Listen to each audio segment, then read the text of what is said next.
Sialkot motorway ज्यादती case की बात कर रहे हैं। मेडिकल रिपोर्ट की कॉपी मंजरेआम पर आ गई। मेडिकल रिपोर्ट में खातून से ज्यादती की तस्दीक हो गई। खातून के चेहरे पर 2 जगह जख्म के निशान पाए गए। मुतासरा खातून के नमूने फॉरेंसिक लैब भिजवा दिए हैं। पुलिस की जानिब से यह भी बताया जा रहा है। जी हां, पुलिस की जानिब से मजीद कहा जा रहा है कि फोरेंसिक रिपोर्ट आने में 4 से 5 रोज लग जाएंगे। इस हवाले से आपको बताएं कि तहकीकात जारी है।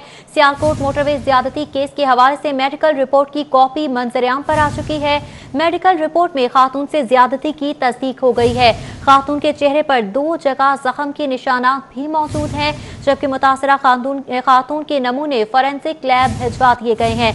पुलिस की जानिब से बताया जा रहा है कि फोरेंसिक रिपोर्ट आने में 4 से 5 रोज लग सकते हैं। तफसीलात जानेंगे। इरफान मलिक हमारे साथ मौजूद है। जी इरफान मलिक, बताएगा क्या पेशरफ्त हुई है, तहकीकात कहां तक पहुंची?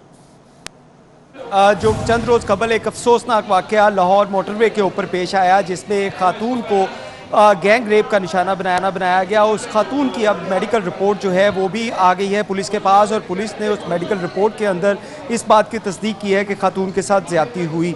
इस हवाले से आपको बताएं कि अब पुलिस की जानिब से खातून के जो फ्रांजिक के लिए नमूने भिजवाए गए हैं, और गाड़ी से जो ब्लड उस शख्स का जिसने गाड़ी का शीशा तोड़ा और उसका हाथ से जो ब्लड निकला था या उसके बाजू से ब्लड निकला था, उस ब्लड के नमूनों को भी सैम्पलिंग के लिए फ्रांजिक साइंस लेबॉर्ट्री में भिजवाया है। और फ्रांजिक साइंस लेबॉर्ट्री के जो हमारे ज़राए हैं उनसे जब हमने बात की तो उनका ये कहना था कि फ्रांजिक रिपोर्ट को आने में अभी 4 से 5 रोज़ जो है वो लग सकते हैं, जिसके बाद पुलिस जो है वो DNA सैम्पलिंग और दीगर जो चीज़ें हैं उसके बाद जो मुल्ज़मान तक पहुंच पाएगी। लेकिन इस हवाले से इसको आपको बताएं कि जो मेडिकल रिपोर्ट है इसमें इस बात की तस्दीक हुई है कि खातून के साथ गैंग रेप किया गया। खातून के जिस्म के ऊपर भी जो ज़ख्मों के निशान हैं और उसके बाकी जिस्म के ऊपर भी वहाँ पे ज़ख्मों के निशान पाए गए हैं। इस हवाले से आपको ये बताएं कि रिंदगी का निशाना उस खातून को बनाया गया था, तो उसके ऊपर पुलिस ने मुकदमा तो दर्ज कर लिया है। मुकदमे में मुख्तलिफ केसेस को जो तफ्तीश करते हुए उसमें साबका ट्रैक जो रखते हैं मुल्ज़मान उनको भी जो है वो शामिल तफ्तीश किया जा रहा है कि उस एरिया के अंदर जो ऐसे साबका मुल्ज़मान हैं जिन्होंने ये ऐसे वाक़यात किए हुए हैं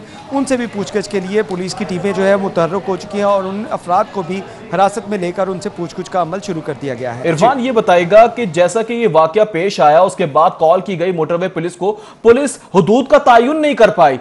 इस पर पुलिस के खिलाफ कोई इकदाम नहीं उठाया जा रहा, सिर्फ रिपोर्ट पर ही काम किया जा रहा है। जी बिल्कुल, पुलिस की तरफ से जो खातून की तरफ से 1:कुछ के ऊपर जब पहली कॉल की गई थी वो मोटरवे की हेल्पलाइन पे के ऊपर की गई थी, लेकिन उसके बाद जो है वो मोटरवे की जानिब से उसके ऊपर कोई हेल्प नहीं दी गई।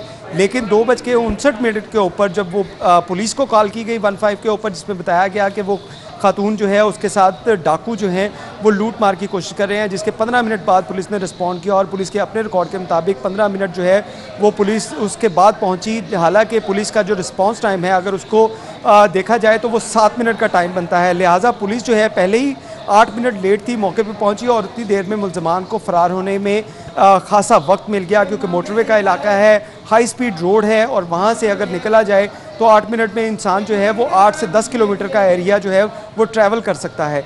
लेकिन इस तहकीकात के अंदर पुलिस का कहना है कि अभी तक जो क्राइम जहाँ पे हुआ है उसके 5 किलोमीटर का रेडियस जो है उसमें जो लोगों को तहकीकात की जा रही है, उनसे तफ्तीश की जा रही है, और उसके साथ साथ ऐसे अफराद जो हैं उनको भी शामिल तफ्तीश किया जा रहा है जिनके ऊपर इस इलाके के अंदर बैक ट्रैक के अंदर जो साबका रिकॉर्ड याफ्ता है, अगर उनकी तरफ से किसी पे रेप किया गया या कोई रेप विक्टिम जो है वो उस एरिया में है, उसने जिस मुल्ज़म के बारे में बताया उनसे भी पूछगछ की जा रही है कि वो ऐसे वाक़यात के अंदर वो लोग तो नहीं मुलव्वस, और उसके साथ साथ जो डकैती और चोरी के जो क्रिमिनल लोग हैं वहाँ पे उनको भी शामिल तफ्तीश किया जा रहा है ताकि उनसे भी पूछा जाए इस अफसोसनाक वाक़े के बारे में। जी अफसोसनाक वाक़या हो गया इरफान मलिक। अब क्या हुदूद का तायुन हो चुका है? अब क्या मोटरवे पे सिक्योरिटी है? अब क्या कहा जा रहा है पुलिस की जानिब से, अब इस तरह के वाक़यात होंगे या नहीं होंगे, या इस बार हमेशा की तरह CCPO की जानिब से जो कहा गया बयान आया सामने उस तरह के बयान दिए जाएंगे? बात की जाए तो पुलिस की तरफ से हमेशा ये रवायती बयान आते हैं कि अब हमने सिक्योरिटी बड़ी टाइट कर दी है, वहाँ पे नफरी भी लगा दी है, और यही सूरत हाल इस केस के अंदर भी हुई है। मोटरवे जिसके ऊपर पहले ये डिफाइन नहीं किया जा सकता था कि ये नेशनल हाईवे की जुरिडिक्शन है या मोटरवे की जुरिडिक्शन है, अब इसको डिफाइन कर दिया गया है और वहाँ पर पेट्रोलिंग के लिए गाड़ियाँ भी लगा दी गई हैं। लेकिन इस केस के हवाले से अगर जो देखे जाए तो उसमें पुलिस की तरफ से जो बयानात दिए जा रहे हैं कि मुल्ज़मान जो 14 अफराद जो है जिनको हिरासत में लिया गया है उनसे मुख्तलिफ पहलुओं पर तहकीकात की जा रही हैं, लेकिन पुलिस के पास अभी तक कोई भी ऐसा ठोस क्लू नहीं मिल सका जिसकी मदद से पुलिस ये कह सके कि हम मुल्ज़मान जो हैं उनको गिरफ्तार कर लेंगे। लेकिन पुलिस का अभी भी ये दावा है कि मुल्ज़मान के करीब पहुंच चुके हैं और उस एरिया को डिफ़ाइन कर लिया है जहां पे ये लोग हो सकते हैं, उसके अंदर जो है सर्च ऑपरेशन जारी है और मुल्ज़मान को गिरफ्तार कर लिया जाएगा। लेकिन अगर ग्राउंड रियलिटी देखी जाए तो उसमें अभी पुलिस जो है फ्रांसिक का वेट कर रही है और 4 से 5 रोज़ बाद फ्रांसिक की रिपोर्ट आएगी तो उसके बाद जो है वो कुछ कहा जा सकेगा कि वो जो 14 पकड़े गए हैं अगर उनका डीएनए मैच किया तो फिर वो मुल्जिम होंगे, अगर डीएनए मैच नहीं करता तो वो तमाम के तमाम बेगुनाह अफराद होंगे जिनको रिहा करना पड़ेगा। जी बिल्कुल, मामला तूल में जाता जा रहा है। इरफान मलिक हमें तफसीलात साझा कर रहे थे, बहुत शुक्रिया अपडेट करने के लिए। फॉरेंसिक रिपोर्ट आने 4 से 5 रोज लग सकते हैं, पुलिस की जानिब से ये बताया जा रहा है, जबकि पुलिस का यह भी बताना है कि मुतासरा खातून के नमूने फॉरेंसिक लैब भिजवा दिए गए हैं और फॉरेंसिक रिपोर्ट आने में 4 से 5 रोज लग सकते हैं।